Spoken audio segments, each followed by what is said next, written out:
cada 1000 habitantes y se triplica en mayores de 85 años.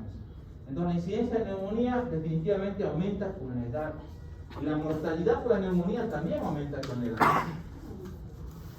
Bien, cuando yo digo neumonía, ¿en qué piensas? Una palabra, pum, neumonía. Vamos, suéltate. Neumonía y yo lo pienso. Una palabra. Inflamación, ¿qué más? Tos, neumonía, tos, inflamación, otra palabra. Infección. Lo primero que yo pienso en neumonía, pienso infección. ¿Sí? Inflamación también, tos también. ¿Por qué? Porque la mayor parte de neumonías, ¿qué etiología tienen? Infecciosas. ¿Toda neumonía es infecciosa? Le vuelvo la pregunta. No, hay neumonías por hipersensibilidad, neumonías por infiltración eosinofílica, neumonías químicas como del reflujo gastroesofágico, la broncoaspiración, por ejemplo, ¿no? Entonces la neumonía no siempre es infecciosa, pero la mayor parte tienen etiología infecciosa. Y vamos a hablar ahora, hoy, de neumonías de etiología infecciosa. Vamos a empezar a hablar de eso. Lo típico es que es una enfermedad aguda, ¿no? La mayor parte de los casos, y lo que vamos a hablar hoy, es la neumonía adquirida en la comunidad. Así se clasifica. En realidad, hasta el 2003 se clasificaba de la siguiente manera: neumonía asociada o adquirida en la comunidad, neumonía nosocomial o de decisión hospitalaria, y la neumonía del paciente inmuno comprometido. Hasta el 2003 se clasificaba así. A partir del 2013, las diferentes sociedades se han reunido y tienen que reconocer la importancia de la neumonía asociada a la ventilación mecánica, ¿no? Al ventilador. Y por último, un último quinto tipo de neumonía, que es la neumonía asociada al cuidado sanitario. Entonces, actualmente, el elemento que ustedes tienen que dominar de competencia es esto. Tienen que entender, la clasificación ha cambiado. Son 5 grupos de neumonía. La principal que vamos a hablar es esta, neumonía de la comunidad. La siguiente clase hablaremos de la neumonía hospitalaria y vamos a tener unos cuantos puntitos acerca de otros tipos de neumonía. Entonces son 5 tipos de neumonía, de la cual vamos a empezar hablando de la neumonía asociada al cuidado sanitario. Esta es una neumonía. Voy a apagar un cacho de la luz. Esta es una neumonía, ¿sí? ¿Cómo describen esta placa? Es una neumonía, una condensación típica neumónica, ¿no? Una neumonía lobar, ¿sí? ¿Ustedes creen que la mayor parte de los pacientes con neumonía tienen estas placas de rayos X? No. ¿O la menor parte? ¿Qué opinan? Creo que son pocos. 30%. Un tercio de los pacientes tienen una neumonía lobar, o sea, una condensación en un lóbulo pulmonar. ¿Cómo describimos la placa? No me den diagnóstico, ya saben que es una neumonía. Descríbame. Infiltrado o imagen radiopaca. ¿Es homogénea o no es homogénea la imagen radiopaca? No homogénea, ¿no? Esto es homogéneo, ¿se entiende, no? Bien mezcladito significa, ¿no? Homogéneo. Infiltrado radiopaco no homogéneo. ¿Los bordes son bien definidos o mal definidos? De bordes mal definidos, y muy frecuente tiene alveolograma o broncograma aéreo. Aquí no se está viendo, luego lo vamos a analizar eso, ¿ya? Bien, vamos a empezar hablando de la NACS. La NACS es la neumonía asociada al cuidado sanitario. ¿A qué se refiere la NACS? Son pacientes que no están hospitalizados, ¿no? Pero que muy frecuentemente visitan hospitales o están en cuidados médicos estrictos, por ejemplo. Exactamente, muy bien, gente que está en diálisis. Yo tengo un tío que está haciendo diálisis y tengo otro tío que está haciendo una quimioterapia. Entonces, todo el tiempo están asistiendo a hospitales, ¿no? Y pueden tener neumonía por gérmenes hospitalarios, ¿se entiende, no? Sin estar hospitalizados. Entonces, el antecedente de un paciente hospitalizado 2 o más días los últimos 3 meses, te hace sospechar neumonía asociada a la comunidad. 2, que vive en un asilo, un ancianito que vive con pacientes inmunocomprometidos, pacientes tuberculosos, viejitos que tienen EPOC, etc. Y que van al hospital frecuentemente o reciben cuidados sanitarios, tienen hasta su enfermero ahí todo el día. Lo que decía su compañera, no sé quién dijo diálisis, por ahí, ¿quién dijo diálisis? Bien, ¿tu nombre? Natalia. Natalia. Natalia decía diálisis. Entonces, obviamente, miren, tratamiento endovenoso ambulatorio los últimos 30 días con una quimioterapia en hemodiálisis. Y por último, pacientes convivientes o cuidadores de portadores de gérmenes. ¿Qué significa este? MDR. Gérmenes MDR. ¿Qué es eso? Multidrogo resistente. ¿Me dan un ejemplo? ¿Cuál es el más resistente? En otras palabras, en palabras del Papa Francisco, ¿cuál es el género más hijo de puta? ¿Cuál? Mersa. ¿Ah? Pero asociado al cuidado sanitario. Mersa es, ¿o no? ¿Ah? ¿Es Mersa o no? Puede ser otros. Pseudomonas multidrogo resistente, estafilococos multidrogo resistentes, ¿verdad? Entonces, incluso resistentes a la meticilina.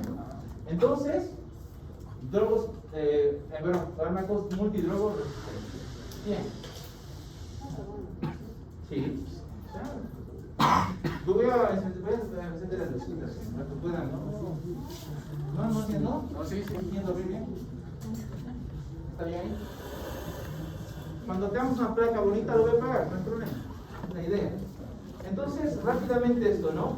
¿Qué es la neumonía asociada a la comunidad? Vamos a empezar a hablar ahora neumonía adquirida a nivel comunitario, la neumonía que nos contagiamos aquí. O sea, ahora que no.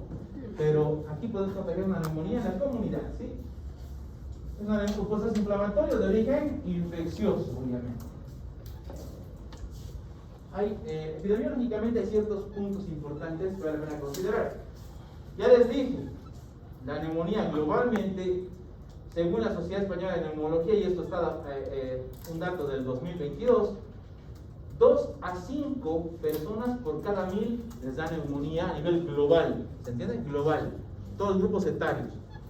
Y cuando hablamos de mayores de 85 años, llega casi a 30 pacientes, ¿no? Por cada 1000, 29 pacientes por cada 1000. Es más frecuente, obviamente, en invierno, los polos de la vida, niños o ancianitos, mucho más frecuente. Y obviamente, ¿no? En varones. ¿Se han dado cuenta que quién es más fuerte para las enfermedades, el varón o la mujer?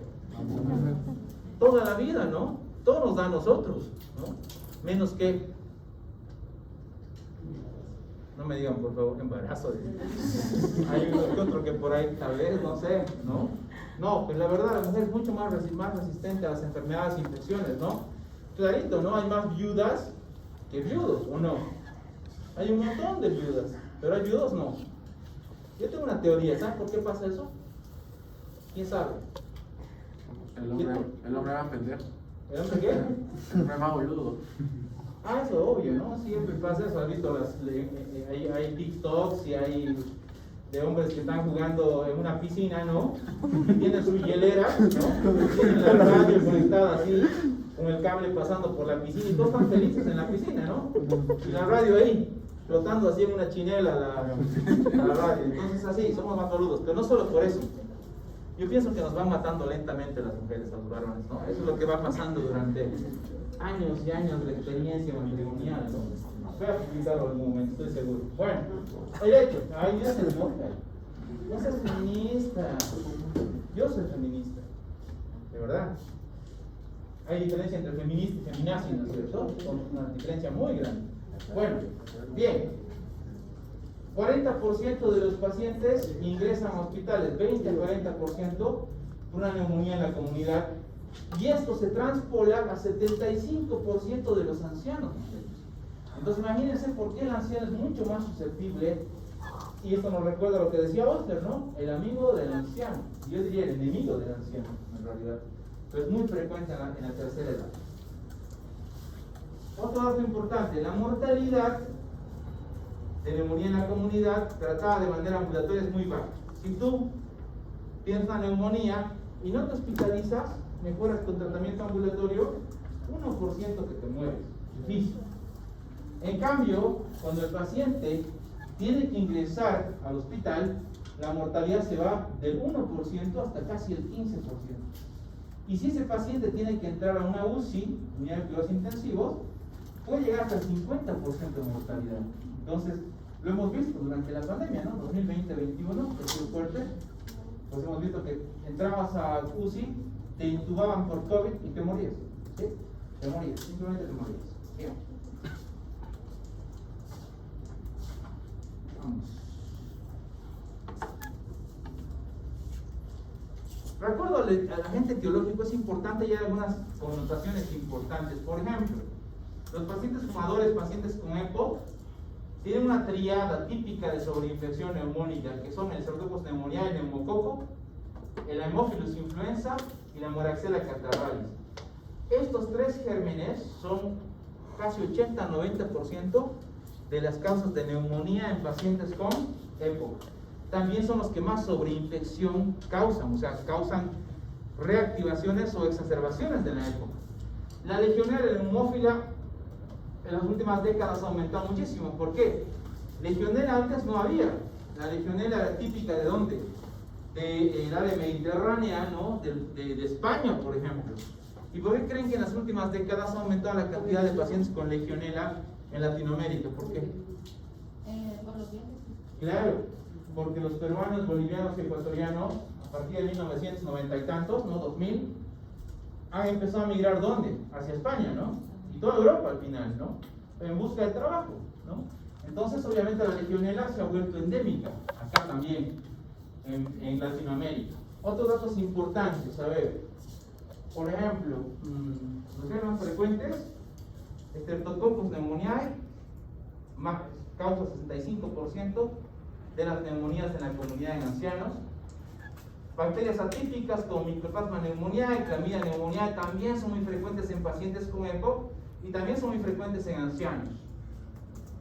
Otros virus respiratorios que ya hemos mencionado anteriormente, la Clamidia psittacea, que puede también ser es una causa de neumonía típica.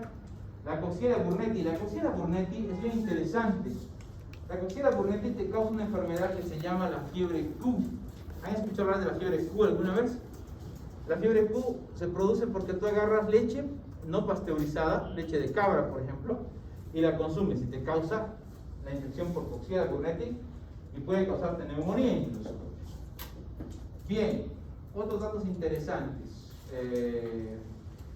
De lejos, ¿no? Los gérmenes anaerobios ocurren generalmente por aspiración de secreciones. Por ejemplo, cuando un paciente tiene reflujo gastroesofágico y alguna vez te levantas tosiendo, ¿no? O aspirando esa sensación de contenido gastroesofágico, tú estás metiendo anaerobios de la boca o del tubo digestivo hacia la vía respiratoria. Y es la principal causa de abscesos pulmonares primarios, los anaerobios, por ejemplo. Otros gérmenes importantes, el neumococo.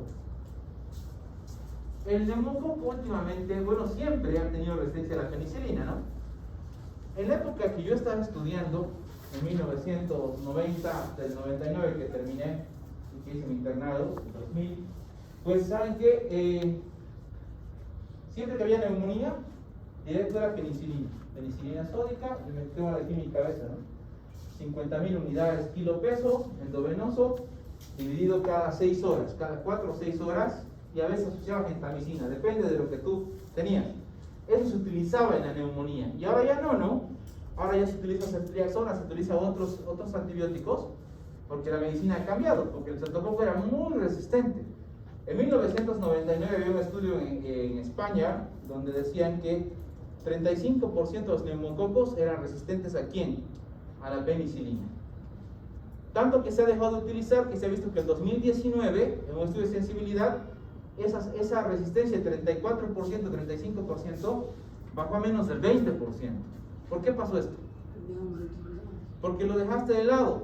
Y esto no ha pasado con los macrólidos, con la citromicina, por ejemplo.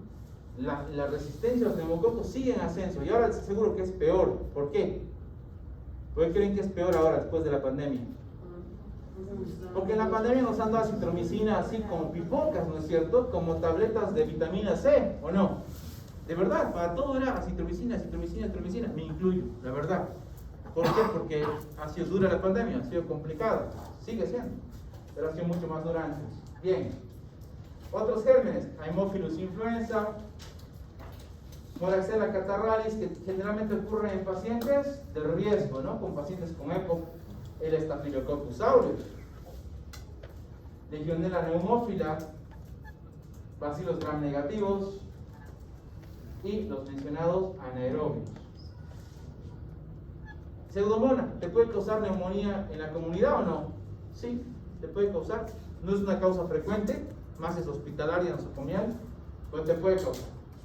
Bien, sin dudas, recuerden algo. El agente etiológico más frecuente, ¿cuál es? Y el que te causa más mortalidad, neumococo. Streptococos neumonía.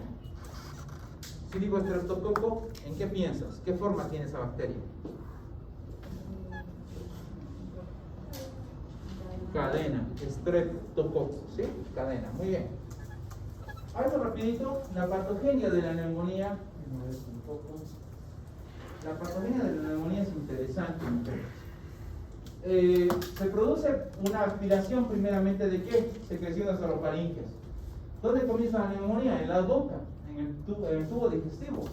Por eso muy frecuente asociado a viejitos con demencia senil, pacientes con Parkinson que utilizan, ¿qué es esto?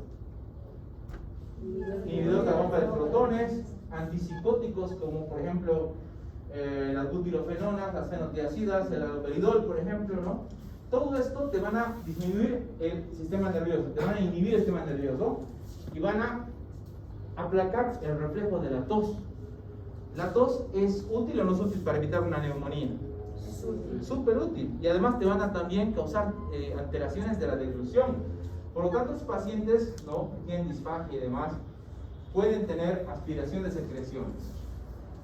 También se puede producir inhalación de aerosoles contaminados. La mayor forma de los virus respiratorios como el coronavirus, aerosoles, ¿no? Gotas contaminadas de aerosol que tú las inspiras cuando no tienes un barbijo. Neumonías víricas, micoplasma también legionela ocurre lo mismo. La principal vía de aspiración es esta, inhalación de aerosoles contaminados. Otra vía, por contigüidad, digamos que hay un proceso infeccioso, un proceso séptico en el mediastino, ¿no? O a nivel subfrénico, o un empiema pleural. Por contigüidad al pulmón, se pasa por vía hemática hacia el parénquima pulmonar. Bien, la colonización también coincide con una alteración de los mecanismos de defensa, ¿no? Ya conocen ustedes los inespecíficos, el transporte mucociliar de la vía respiratoria que va eliminando moco. Hay enfermedades que paralizan los cilios pulmonares, haciendo que se acumule la cantidad de moco, formen bronquiectasias, donde se puede producir una neumonía muy frecuentemente. Reflejo de la tos aplacado, las secreciones que no se pueden eliminar y una alteración de la fagocitosis son mecanismos inespecíficos que favorecen la colonización. Y los específicos, una disminución de ¿qué? De la inmunidad celular y la inmunidad humoral. Cualquier factor que te cause inmunosupresión te favorece la colonización y una neumonía. Esa es la patogenia. Bien, vamos a la parte linda, la parte clínica. Existe un tipo de neumonía llamada una clínica típica y una clínica atípica. ¿Cómo creen que es la clínica típica de una neumonía? ¿Y cómo será la típica? ¿Qué dices, Caitlin? Vamos, confianza. ¿Qué es la típica? Clínica típica de una neumonía. Eso. Inicio de tos seca. Tos seca, posteriormente mucosa, productiva, purulenta, ¿no? ¿Qué más tiene el paciente con neumonía? Puedes tener roncosibilancias, otros síntomas, vamos. Fiebre. Disnea, correcto, fiebre, muy bien, ¿qué más? Puede tener cianosis, ¿no? ¿Tendrá otros síntomas generales, normalmente la neumonía o no? Malestar, hiporexia, adinamia, síntomas gastrointestinales, ¿habrá en la neumonía o no? Puede haber. En la típica puede haber ciertos síntomas como diarrea, vómitos, hiporexia. Entonces, la clínica típica...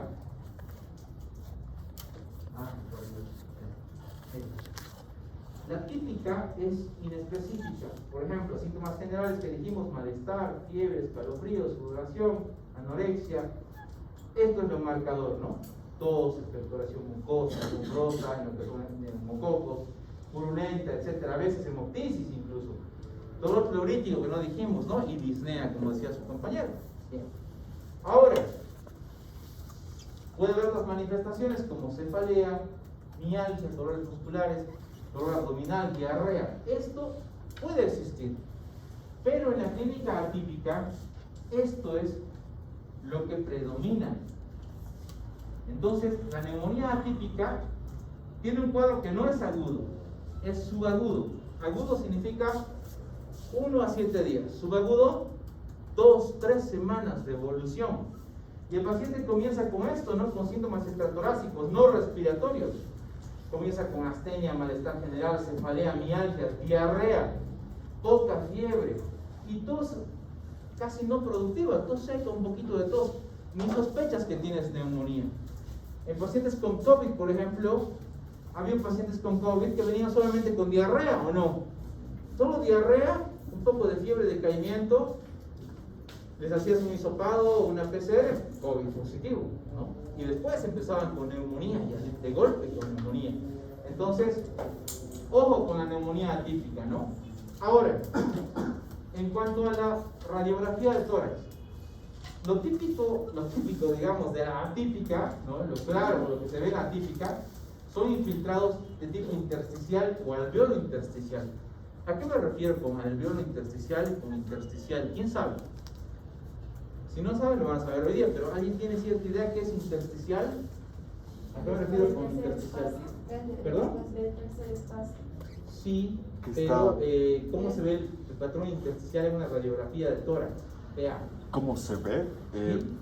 Tiene una característica bilateral como vidrio del piso, ground glass. Perfecto, lo que acaba de decir es clave. Bilateral, ¿qué significa eso? Que es difuso, ¿se entiende? No está localizado. ¿Se acuerdan la primera radiografía que vimos? ¿Era difuso o estaba localizado? Y esa es una neumonía alveolar. ¿Se entiende? Es un infiltrado alveolar. Está bien localizado. Intersticial es difuso. Alveolo intersticial es una mezcla de ambos.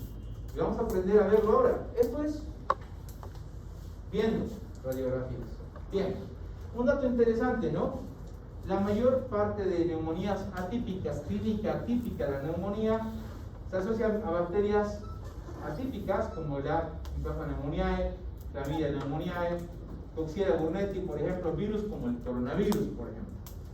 Y algo bien típico de la legionela es esto, la presencia de hiponatremia, las 3 H's, hipofosfatemia y hematuria. Hiponatremia, neumonía más hipofosfatemia y hematuria, sospechar de legionela neumófila. Bien, ahora sí vamos a algo interesante. Es un caso clínico, ¿ya? Yo pienso que una forma muy interesante de avanzar un tema o de aprovecharlo más es viendo un caso clínico. Veamos, es un paciente que ingresó al hospital con un cuadro de 3 días de evolución. ¿Es agudo o subagudo? Agudo. Agudo, ¿no? Con febrícula, dice. ¿Qué es febrícula? ¿Hasta cuánto? Fiebre menor a 38 grados. Sí, 37.8 grados es febrícula, ¿no? 37.6, 37.7, hasta 37.8. Tos seca persistente. Temperatura en el momento del ingreso estaba en 39.5 grados. Ya no es febrícula, ¿no? ¿Qué es? Fiebre alta. Fiebre alta. Saturación basal de oxígeno 93. ¿Está con insuficiencia respiratoria este paciente? No, tiene que ser menos de 90, ¿verdad? Muy bien. Auscultación pulmonar con crépitos en base izquierda. ¿Te dice que tiene neumonía o no? Sí. Ya vayan viendo la radiografía, ¿no? Miren. Base izquierda. Pruebas complementarias, tiene un hemograma que dice 12.100 leucos con 82% neutrófilos. ¿Qué nos grita eso? Bacteriano. ¿Estamos de acuerdo? 82% de desviación hacia la izquierda. Esto es bacteriano. Bien. Química sanguínea, glucosa 257. Diabético, ¿no? Seguramente. Radiografía de tórax la que estamos viendo. ¿Qué infiltrado es este? ¿Será intersticial o será alveolar? ¿Por qué alveolar, Pablo? Porque está Localizado. ¿Se entiende? Ahora, desde ahora en adelante, ustedes van a poder decir, cuando vean un infiltrado neumónico, ¿no? Dicen, esto es un infiltrado localizado o tipo alveolar. ¿Qué se puede decir también? Una opacidad en vidrio despulido o deslustrado. Ese es el término. Y vamos a ir aprendiendo términos poco a poco en esta clase y al final lo van a tener muy claro. Al final de la siguiente clase que vamos a terminar este tema, lo van a tener muy claro. Esto es una opacidad en vidrio despulido o deslustrado que decía muy bien Mateo, ¿sí? O, B, o VD. Esto es una opacidad en vidrio deslustrado. Cuando vean este término OVD o OVD, pues significa opacidad en vidrio deslustrado. Significa infiltrado alveolar. Eso tiene. Pero miren ahora, tenemos otra plaquita. Y el intersticial sería más. Ahorita lo vamos a ver. Estamos haciendo justo eso ahora. ¿Qué opinan? Es otro paciente, ¿no? Comparen. ¿Es localizado o es difuso? ¿Localizado o difuso? Tengan confianza. Localizado Localizado en qué lóbulo está? en el superior. Antero superior, ¿no? Izquierdo, obviamente, ¿no? En el lóbulo antero superior. No se olviden que acá es chiquitito el lóbulo inferior, ¿no? Y en la parte posterior, grande lóbulo inferior. Bien. Lóbulo antero superior, ¿no? ¿Son iguales las imágenes? No. Pero los dos son alveolares, ¿o no? Alveolar significa localizado. Esta es una opacidad en vidrio deslustrado. ¿Cómo le llamamos a esto?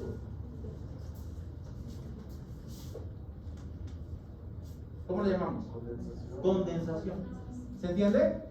Entonces vamos aplicando, a mí me encanta imagenología, es algo que yo siempre voy leyendo y estudiando y entrando a cursos y haciendo un montón de cosas. ¿Por qué? Porque es parte de lo que enseño primero, ¿no? Y segundo, es algo que hay que ir aprendiendo, de verdad, todo el tiempo aprendemos. Entonces, OVD es opacidad en vidrio deslustrado y esto es condensación. ¿Se entiende la diferencia? Es más compacto, ¿no? La condensación, condensado, pues la condensación. Muy bien, entre ellos hay uno que no está todavía acá, que no se ve mucho en la radiografía de tórax, sí en la tomografía, que es la imagen en pavimento o empedrado, pavimento. Entre los dos se encuentra el pavimento, que es una mediana entre los dos. Pero todavía no voy a hablar de esto, ¿por qué? Porque en la tomografía se ve mejor, y lo vamos a aprender a ver. Entonces, condensación neumónica, infiltrado alveolar, opacidad en vidrio deslustrado, infiltrado alveolar. ¿Qué es alveolar? Localizado, no difuso. Bien, ahora miren esto. Paciente al ingreso, paciente con COVID, ¿no? Este es un paciente con neumonía intersticial. ¿Se nota o no? ¿Qué es intersticial? Difusa, ¿no? ¿Y qué es alveolo intersticial? Que hay zonas de condensación, pero difusas, ¿sí? Hay zonas como parches de condensación, como la bronconeumonía, que es un alveolo intersticial, la bronconeumonía, que además en niños, por ejemplo. Bien, esta es una neumonía intersticial por COVID, ¿no? Por SARS-CoV-2 mejor. Y este es al 5º día, después de terapia nasal de alto flujo. Esa es la mejor, ha sido al final la mejor terapia para pacientes con COVID, ¿no? Ven cómo mejora el paciente, sin duda. Entonces, alveolar intersticial difuso, alveolar localizado. Muy bien, vamos a la parte semiológica. Vamos a volver por si acaso, vamos a ver un montón de radiografías, un montón de tomografías. La clase esta es para que aprendan a eso justamente. Repaso semiológico. Si yo digo inspección de una neumonía, inspección, semiología. Tengo al paciente desnudo en la camilla y lo veo, estoy viéndolo así. ¿Qué estoy viendo? Excelente. Taquipnea. Voy a ver la taquipnea, voy a contar, ¿no? 2, 3, 4, ¿cuántas respiraciones mínimo un adulto? Y es taquipneico, más de 20, ¿sí? Más de 20, taquipneico. Bien, ¿qué más? Dijiste tórax asimétrico, o sea, con movimientos asimétricos, me dices. Sí, a la inspección dinámica vas a ver una excursión pulmonar anormal, ¿no? Entonces, dos cosas que vas a ver. Primero, excursión pulmonar asimétrica, disminuida, bilateral o unilateral. Si es una neumonía por COVID, por ejemplo, tú vas a ver que se mueve apenas el tórax, ¿no? Un tórax inmóvil. O si es una neumonía lobar en el pulmón derecho, por ejemplo, vas a ver que el pulmón izquierdo se mueve bien mientras lo estás viendo y el otro se mueve menos bien. Esto. ¿Se dan cuenta, no? Eso van a ver. El derecho mueve menos y el izquierdo normal. Bien. Excelente. ¿Qué más ves? ¿Qué es tiraje? Cuando se respiran O tiros. los accesorios. músculos accesorios utilizados de la respiración, que se ve porque las costillas se meten dentro del tórax, la región subcostal se mete dentro del tórax, supraesternal, supraclavicular se meten dentro del tórax, por aumento de la presión negativa intrapleural. Por eso ocurre el tiraje y es un signo de ¿qué? Insuficiencia respiratoria. Muy bien, vamos a la palpación y al paciente ya lo vas a tocar, ¿no? ¿Qué encontramos a la palpación? Una neumonía lobar. Vamos a una neumonía lobar bien localizadita. Vamos. Expansibilidad y distensibilidad. Excelente. La expansibilidad y no tanto de extensibilidad, sino elasticidad. ¿Es lo mismo elástico y la expansibilidad y elasticidad? ¿Es lo mismo o no? ¿Qué estoy haciendo acá? Expansibilidad. ¿Sí? Le ponemos los deditos cerca de la línea media. Señor, meta profundo el aire y mete lo normal hasta 5 o 10 centímetros. Depende de la constitución del paciente, ¿no? Y del género y del tamaño. 5 a 10 centímetros. Pero ¿qué pasaría en una neumonía del lado izquierdo, por ejemplo? Izquierdo del izquierdo, sí. Tú vas a ver esto, ¿no? En lado izquierdo, que se mueve así el paciente. Se mueve así y este está inmóvil. Entonces hay una disminución unilateral de la expansibilidad, o puede ser bilateral en una neumonía intersticial, en la bronconeumonía. ¿Qué más vemos a la palpación? Señor, diga 33. Muy bien. ¿Cómo está en la neumonía de las regiones vocales?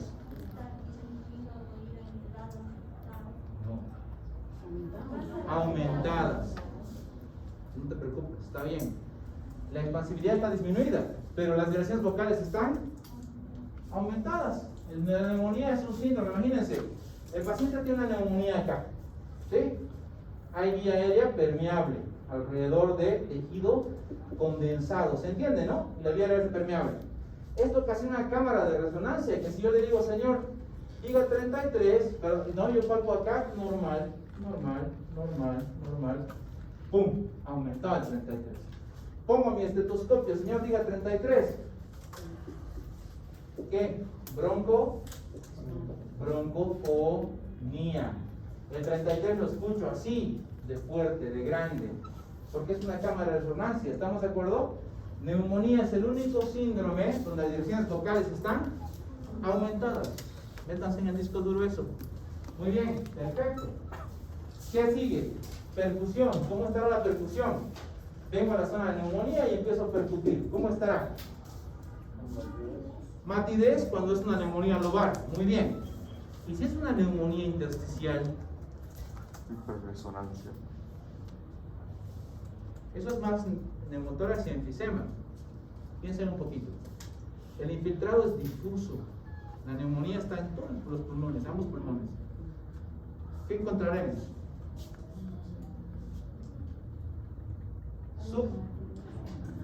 Submatidez. La matidez lo encuentras en un derrame pleural, por ejemplo. La encuentras en un tumor enorme, en una neumonía, bien localizado. Cuando es difuso, hay zonas intercaladas entre sonoridad pulmonar normal y matidez. ¿Qué se llama eso? Submatidez. ¿Okay? ¿Se entiende esto, verdad? A la percusión. Doctor, no, creo que me equivoco, pero también imagino que es matidez en tablero de ajedrez, pero creo que no es el caso. El tablero de ajedrez, abdomen, ¿se acuerdan? Percuto acá, mate. Percuto acá, sonoro. Percuto acá, mate. Percuto acá, mate. Percuto acá, jaque mate. No, mate. Eso no es, ¿no? Entonces, no te enojes, es broma. Me conoces, sabes cómo soy. Bien, entonces, ¿qué síndrome es eso? Excelente. Tuberculosis peritoneal. Asitis con tuberculosis peritoneal. Bien. Disminución del murmullo vesicular. Lo típico de la auscultación, ¿qué va a ser? Murmullo vesicular no abolido, ¿no? Disminuido. Entre el aire, ¿no? Y es un síndrome restrictivo o obstructivo a la neumonía. ¿Qué opinan? ¿Será difícil meter el aire o sacar el aire de la neumonía? ¿Qué dices, Atenas? Restrictivo. ¿Es difícil? ¿Restrictivo? Meter el aire, claro, está lleno de líquido. Entonces el aire entra, lucha por entrar, ¿estamos de acuerdo? Le cuesta meter el aire, es restrictiva la neumonía. Bien, ¿qué más encuentras? Crépitos, ¿no? ¿Qué era un crépito? Es un ruido ocasionado ¿dónde? ¿En el alveolo o en la vía respiratoria anterógrada? Alveolo. ¿Se modifica con la tos o no? ¿Se tiene claro eso? Bien. Soplos tubáricos, hemos hablado de esto, ¿no? Cuando la neumonía es lobar, puedes encontrar un soplo como soplar una letra A través de un tubo. Así se escucha.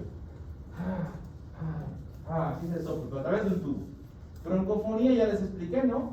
Le dices al señor, mientras tú auscultas al paciente, le dices, señor, diga 33. Y lo escuchas muy fuerte, broncofonía. Pectoriloquia áfona, con sospechas de un gran proceso neumónico que toma todo un lóbulo pulmonar. Al auscultar le dices, ya, no diga el 33 fuerte, no diga 33, 33, sino solo cuchichee la palabra, dígala muy suavito. Y el paciente dice 33, 33, y lo sigues escuchando bien clarito el 33, y lo disiernes bien el 33, pectoriloquia áfona. Todo significa neumonía, ¿qué? Intersticial. ¿Localizada o intersticial? ¿Difusa o intersticial? Si encuentras toda esta sintomatología, signos, sintomatología. No, más bien localizada en un lóbulo, ¿no? Un lóbulo. Claro, soplo tubárico, broncofonía, todo esto, hasta legofonía, que es complicación con derrame pleural, ¿no? Todo esto significa que es localizado. ¿Y es la forma más frecuente de neumonía o no? ¿Qué les dije? Solo se presenta en un tercio. ¿Dónde está? Un tercio de los pacientes nada más tienen un síndrome de condensación, es típico de neumonía. La mayor parte que tienen, solo crépitos y taquipnea, lo único que tienen. ¿Qué encuentras en la mayor parte de neumonías? ¿Han visto neumonías en sus prácticas o no? Seguro que sí o no. Bueno, van a verlo, seguro, ¿no? Entonces sí, dime. La intersticial entonces es más, porque la... 66% y 33% localizado, lobar, ¿sí? ¿A qué me recuerda esto? Me recuerda cuando estaba yo antes de la pandemia 2019, no, justo antecitos de la pandemia, estaba tomando el examen de grado en el Hospital México. Ahí generalmente me mandan a tomar el examen de grado y viene un interno, ¿no? ¿Saben cómo es el examen de grado, no? ¿O no saben cómo es? Tienes que hacer,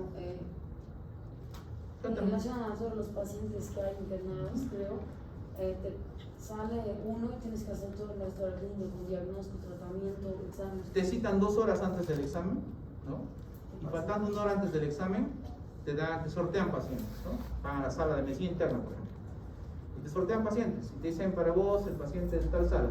Y se agarran la historia clínica, no te la dan. Tú vas al paciente y le preguntas esa historia clínica, tienes 1 hora. Y vas con esa hora y pues hay un tribunal que es un docente de la universidad, en este caso mi persona, digamos. Hay un docente del colegio médico y hay un docente del hospital, pero que es docente de la universidad también. ¿Se entiende?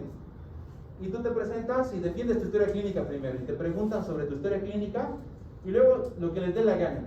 Cualquier cosa de la medicina te lo preguntan, ¿no? Mientras mejor lo haces, con más prestancia lo haces, más rápido lo haces. Si tardas en salir es porque te está yendo mal, ¿no? Entonces viene un alumno y nos dice, nos empieza a hablar de esto, ¿no? Y es un niño con tanto tiempo de evolución, un niño de 5 años, con tos, con expectoración, fiebre, todo, nos viene a contar todo eso, ¿no? Y está recibiendo diagnóstico, neumonía, ¿no? ¿Ustedes creen que un niño de 5 años va a tener una neumonía lobar? Honestamente. Y le pregunto, ¿no? Yo, porque soy malicioso también, ¿no? Y le pregunto, la verdad que no, yo voy a ayudarlos, la verdad, porque son mis alumnos, la mayor parte, ¿no? Y le pregunto y le digo, oye, ¿has auscultado al paciente? Sí, doctor, claro que sí. Hemos hecho traer la historia, porque realmente ya no le creía, ¿no? ¿Y qué decía en la historia? Solo tenía crépitos el paciente, nada más. No tenía nada de condensación. Y la radiografía del paciente, una neumonía de tipo ¿qué? ¿Intersticial o lobar? ¿Qué piensan? Intersticial. Entonces, ¿qué ha hecho el ñato? Se ha inventado completamente todo, ¿no? Para que encaje en el diagnóstico de neumonía. Sabría seguramente que era una neumonía. Entonces ha hecho encajar todo. Y obviamente que se tiró, ¿no? pero por sinvergüenza. Bien, entonces no se olviden, ¿no? La mayor parte de pacientes tienen un síndrome neumónico difuso. Un 33% de los pacientes, un tercio, un típico síndrome de condensación localizada. Diagnóstico diferencial. Uy, aquí entramos ya en algo complicado, ¿no? Es enorme el diagnóstico diferencial. ¿Cómo diferenciamos un tromboembolismo pulmonar de una neumonía? ¿Por qué está en diagnóstico diferencial? ¿En qué se parecen? ¿En qué se diferencia una neumonía y una tromboembolia pulmonar? A ver, vamos. ¿En la disnea? Los dos tienen disnea. Ahí se parecen. ¿En qué se diferencian? En la cianosis, quizás. Los dos pueden tener El cianosis. encharcamiento, tal vez. ¿Ah? O sea, el encharcamiento por la... Por la migración. Ah, se me fueron las palabras. Por el proceso cardiovascular que produce la tromboembolia. La tromboembolia pulmonar te va a causar un shock obstructivo. Pero no se va a acumular, o sea, en el punto de obstrucción para atrás. Y eso tal vez se filtra y tiene síntomas diferentes. O sea, una obstrucción a nivel pulmonar, ¿qué te va a causar? La arteria pulmonar te va a causar una zona que tiene ventilación, pero no tiene perfusión. ¿Qué se llama eso? Espacio, que no tiene espacio muerto, ¿no? ¿Qué va a pasar con esa zona? Con esa zona del lóbulo pulmonar, un segmento pulmonar que recibe aire, pero no recibe sangre. ¿Qué va a pasar con las células? Vamos un poquito, ¿estás bien?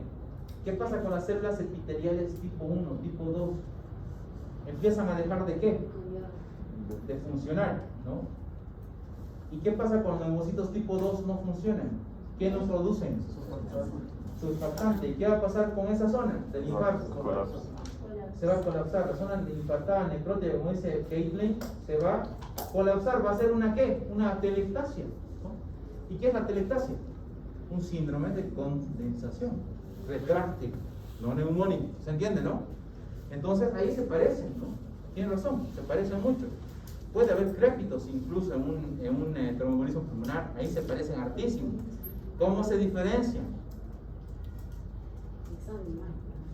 Ah, ya te estás haciendo muy lejos, ¿no? Pero sí, la realidad es esa.